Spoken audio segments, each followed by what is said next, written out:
Y saludamos a Álvaro Pintado, fundador de Hello App. Muy buenas tardes, Álvaro. Muy buenas tardes, es un placer estar aquí. Nada, muchísimas gracias a ti. Bueno, creo que la noticia que he leído en la portada igual la podemos comentar después, pero vamos a conocer primero esta aplicación que fundaste tú, ¿no? Junto con tu equipo. La idea es aprovechar el espacio libre de nuestros dispositivos móviles o no móviles. Cuéntanos un poquito en detalle, Álvaro. Sí, efectivamente, como bien dices, al final el objetivo fundamental es aprovechar el espacio libre de iPads, portátiles, teléfonos, todo lo que es hardware que al final tiene almacenamiento, ¿no? Todo ese espacio libre de al final todo el hardware de todo el mundo, pues aprovecharlo para poder almacenar información que actualmente se almacenan en clouds centralizadas que son principalmente dueñas de AWS, Google, Microsoft, ¿no? Y la idea es sobre todo optimizar y eficientar el hardware que ya existe para, bueno, intentar almacenar la información de una manera más eficiente, más sostenible, más barata, ¿no? Y al final somos una aplicación que te paga dinero a cambio de que nos cedas espacio de almacenamiento del móvil, así de sencillo. ¿De dónde surge la idea? A ver, la idea surge al final de intentar hacer la cosa más grande posible y te das cuenta que al final todo lo que es digital son ceros y unos y básicamente quien domine dónde se guardan esos ceros y unos domina Internet, ¿no? Y de ahí viene la premisa de decir, vale, pues voy a intentar reestructurar la forma en la cual se almacena la información en Internet, que como digo está centralizada y dominada y monopolizada por 2-3 compañías. Y ahí nace la idea, oye, pues intentemos aprovecharles el hardware que ya existe, no creemos nuevo, para que haga esa función. Al final tú comparas un BlackBerry de hace 10 años con un iPhone actual, ves la diferencia, ¿no? Pues cómo será un teléfono en 5 años, ¿no? Y esto nos lleva a pensar que un teléfono en 5 años será capaz de reemplazar a un servidor centralizado. Y esto hace que, pues, ideas como la nuestra cada vez tengan más sentido, ¿no? Y que con el tiempo pues sean incluso más rentables y más sostenibles. He visto además que en la primera ronda de financiación nos ha ido bastante bien, ¿verdad? Sí, levantamos 300.000, tenemos inversores tipo IS, SADE, gente bastante importante que al final nos da esa validez del proyecto, ¿no? Y justo hace, bueno, pocas horas hemos anunciado la siguiente ronda de financiación de €500.000. Así que sí, en cuestión de financiación vamos bastante bien y a intentar crecer lo máximo posible. Madre mía, enhorabuena, ¿eh? Oye, ¿cómo se efectúan los pagos a los clientes? ¿Hay no sé, hay una tabla en la que, pues según si tu dispositivo es más potente, si tu hardware es más potente, por ejemplo, se paga más o va según una serie de Sí, datos? correcto. ¿Cómo es Sí. esto? O sea, al final esto es un mercado de oferta y demanda, básicamente. Entonces, obviamente, dependiendo del dispositivo que tengas, si es un iPad más potente, menos potente, si es un móvil más potente, menos potente, si es un ordenador más, menos potente, ¿no? Pues obviamente vas a recibir más, aunque tu espacio sea el mismo. Esto dependerá mucho y al final el precio se define en base a la cantidad de gente que esté dispuesta a pagar por aquello. Entonces, esto es lo bueno porque es un libre mercado. No controlamos nada y nosotros no ponemos el precio, a diferencia de, por ejemplo, una AWS o cualquier compañía centralizada que lo que hace es, dice, oye, el precio son 10, si no lo pagas te vas a otro o simplemente no puedes tener cloud, ¿no? Entonces el precio, como digo, es oferta y demanda y cada uno básicamente pone el precio que esté dispuesto a pagar y si hay algún nodo que esté dispuesto a aceptar ese precio, pues entonces puede almacenar la información. Tenéis además una descentralización de los datos. Cuéntame un poquito la parte Web3 de tu compañía. Sí, al final, pongo un ejemplo muy sencillo. Cuando tú subes una fotografía con Google Drive o Dropbox, la fotografía va íntegramente a su cloud. Quiere decir esto que si la fotografía es este objeto, va directamente a su cloud, ¿no? Un mismo sitio, no se rompe ni se distribuye. ¿Qué pasa? Si un hacker accede a ese servidor, tiene no solo acceso a esa fotografía, sino a toda la información. En nuestro caso, yo veo la fotografía como si fuera un puzzle. Entonces, cuando tú subes la fotografía conmigo, la rompo en cientos de miles de partes, en muchísimas partes, ¿no? Y cada parte, cada trozo de la fotografía, cada pieza de ese puzzle, por así decirlo, la pongo en un nodo distinto. Un nodo, entendiendo que es un nodo al final un portátil, un móvil o un ordenador, ¿no? Y al final esto hace que si un hacker quiere acceder a esa información, tiene que encontrar todos los trozos, todas las piezas de ese puzzle, todas las piezas de esa fotografía, unirlas, desencriptarlas y ordenarlas, lo cual lo hace mucho más complicado y mucho más difícil de poder ver la información que hay en el archivo. Por ejemplo, ¿qué te parece? Claro, al final, esto lo hemos hablado un montón en el programa, es un tema que me encanta, la descentralización de los datos, como al final, para darles una capa de seguridad adicional. ¿Qué te parece esta medida anunciada ayer por el ministro Escrivá para asegurar que los usuarios son mayores de edad cuando entran en páginas pornográficas? ¿Crees que si al final está centralizada esa información corre peligro? por ejemplo, como ha pasado con la web de la DGT, con la base de datos, perdón? Pues a ver, obviamente está bien siempre unas ciertas medidas, ¿no? Para prevenir que gente que teóricamente no puede entrar a algo, pues entre. Pero sí que es verdad que muchas de estas acciones o soluciones que toman, si sus sistemas de almacenamiento, sus sistemas de intentar guardar la información estuvieran distribuidos, en el caso, por ejemplo, de cadena de bloques o diferentes sistemas, pasar a X o pasar a Y sería mucho más complicado de intentar conseguir esa información por parte de los hackers o gente que quisiera cogerla para venderla en la dark web o en lo que sea, ¿no? Entonces, sí que es verdad que al final está bien tomar medidas, pero si al final la base de todo es una centralización absoluta, por muchas medidas o capas externas que tú tomes, toda la información está en un mismo sitio, ¿no? Por tanto, es mucho más vulnerable. Por mucho que tú tomes medidas X o Y, la información sigue estando accesible a un montón de gente que la puede coger para hacer con ella lo que quiera. Entonces, está bien, sí, pero por un lado la base está bastante mal. ¿Utilizáis una blockchain propia para esta descentralización de los datos? No, al final nos basamos en diferentes cadenas de bloques porque podemos un poco entender que en nuestro caso la cadena de bloques toma partido en los pagos, ¿no? En todo lo demás son sistemas alternos y la cadena de bloques sirve básicamente para que cuando, por ejemplo, una compañía nos pague 1.000 euros, ¿vale? De esos 1.000 nos quedemos 200 y automáticamente mediante smart contract los 800 restantes se dividan en diferentes trozos del pago para que cada trozo del pago vaya a un nodo distinto y así de esa manera reciba su remuneración mensual.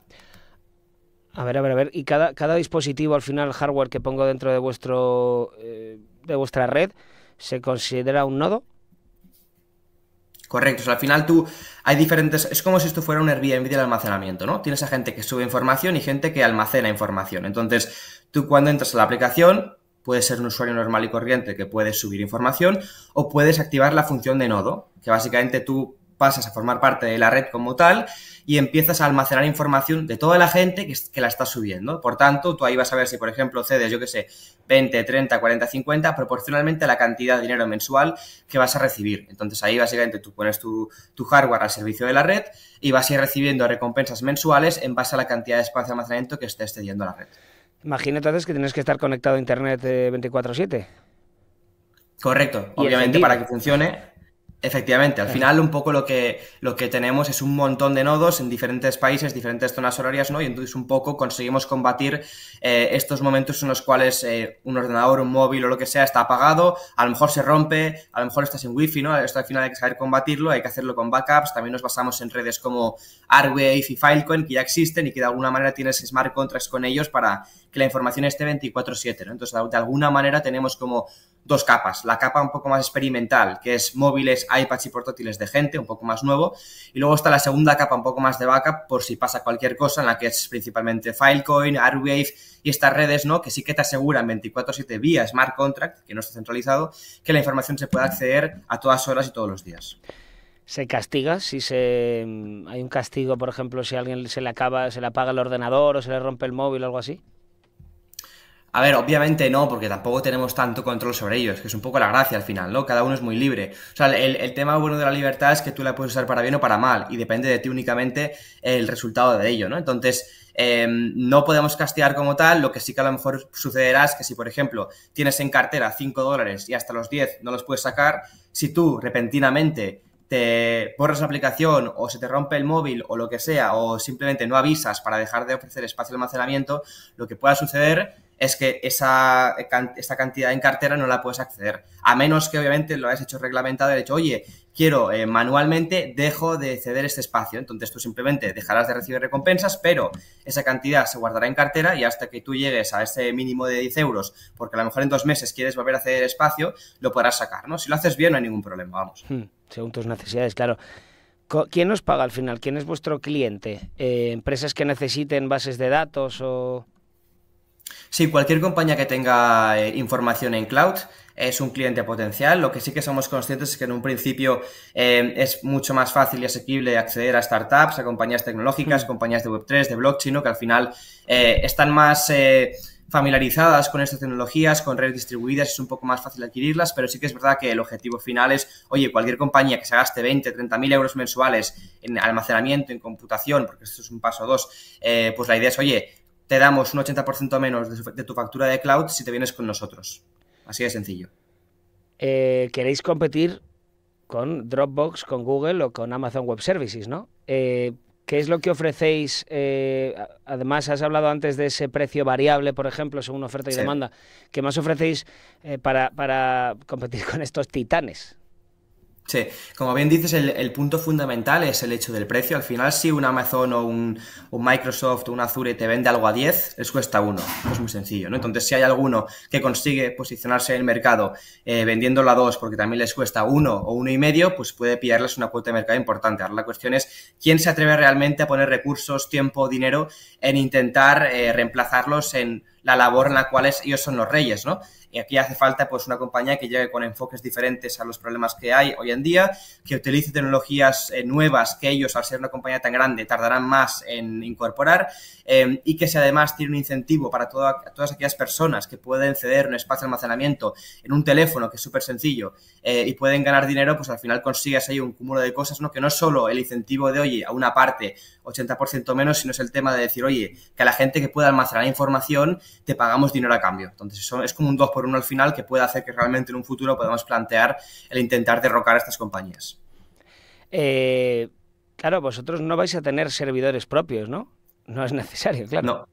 Es la gracia. Claro, al final servidores, ahí está la cuestión, servidores no tenemos porque para nosotros no existen prácticamente el servidor, ¿no? Nuestro servidor es la red de nodos que en un principio únicamente es un almacenamiento y que en un futuro esperemos que ya podamos meter la función de computación, que este ya será un segundo paso y que ¿no? abrirá un poco más el abanico de posibilidades en cuanto a qué hacemos con la red.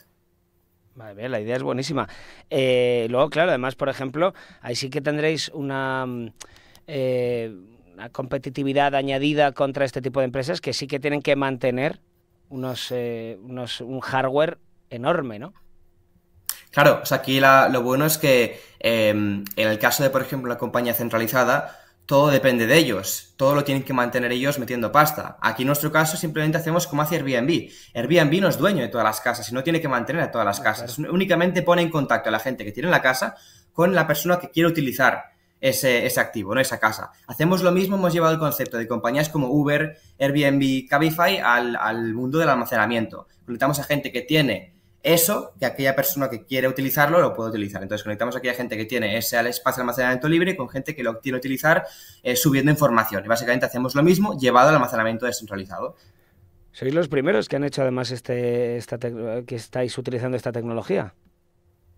Sí, en el mundo somos los primeros en cuanto a llevar esto a teléfono móvil. Sí que es verdad que en portátil o en servidor ya hay cosas parecidas, como por ejemplo Filecoin o Arweave, pero como tal, en teléfono móvil, que sea sencillo y te pague en euros, somos sí, los primeros en el mundo. Y al final, como digo, es muy complicado porque conseguir que un teléfono móvil que aún como tal no está tan avanzado como un portátil en cuanto a especificaciones, ¿no? Etcétera, etcétera, y tú conseguir que guardar diferentes partes de un archivo, diferentes partes de una fotografía en diferentes nodos de todo el mundo, eso que no se desvincule, que vaya todo al mismo tiempo en cuanto a latencia y en cuanto a velocidad, no es nada fácil, ¿no? Y por eso llevamos bastante tiempo desarrollándolo para que cuando lancemos al mercado, que esto será en diciembre, todo vaya bien, no haya problemas de pérdida de información y la gente pues pueda funcionar con la aplicación de manera correcta y todo funcione rápido y eficiente, que es al final lo que buscamos. Oye, ¿cuál es tu perfil? ¿Eres ingeniero o vienes más del mundo empresarial? No, yo actualmente tengo 19 años, por tanto, yo empecé a estudiar Tenecos con 18, lo que pasa que lo dejé para montar la aplicación, cuando ya empezamos a recibir fondos de inversores importantes, como he comentado al principio. Entonces, básicamente todo lo que sabemos, yo y mi equipo, que somos muy jóvenes, es todo autodidacta, todo al final consideramos que Internet es la universidad abierta más importante del mundo, tiene toda la información al segundo, ahí depende de ti saber qué mirar y qué no mirar, ¿no? Pero si realmente sabes y eres consciente de qué es lo que es bueno, qué es lo que es verídico y qué es lo que no, tienes toda la información existente al segundo, además lo más actualizado posible. Entonces, si sabes qué hacer y cómo hacerlo, es el mejor sitio para aprender. Y Álvaro, ¿te imaginas de pronto ir a tus exprofesores de Teleco a darles tú una charla sobre tu aplicación? Bueno, no ha pasado algo exacto, pero parecido, porque sí que hemos ido ya a universidades, hemos estado en mobile, y de hecho nos viene gente que está en cuarto de carrera o que ha acabado y nos pregunta ¿cómo puede ser que habéis montado esto si yo en cuarto de carrera no le he dado, no lo entiendo, ¿no? Entonces, como digo, al final es cuestión de si sabes realmente cómo estructurarte para aprender en el siglo XXI cuando tenemos una cosa que se llama Internet, que está toda la información de todo el mundo, de todos los lados al momento, pasada ya por venir en la actual. Es cuestión de, oye, intentar ver qué es lo bueno, intentar ver qué es lo que se puede aprender. Obviamente tener constancia y tener fuerza de voluntad, porque no tienes un profesor que te incite, que tengas exámenes y tal, pero si sabes hacerlo bien, al final puedes aprender incluso más que en una carrera centralizada, por así decirlo. Y terminamos con esa descentralización que aquí nos encanta. Bueno, pues enhorabuena por este proyecto Hello App. Es un poco el David contra Goliat del almacenamiento de datos, ¿no? Así que nada, oye, enhorabuena y seguiremos muy de cerca este proyecto. ¿Has dicho en diciembre salía la aplicación al mercado? Sí, en diciembre sacamos la aplicación oficial en iOS y Android para que todo el mundo la pueda utilizar. Pues hablamos en diciembre. Álvaro Pintado, fundador de Hello App. Muchísimas gracias. Ha sido un placer.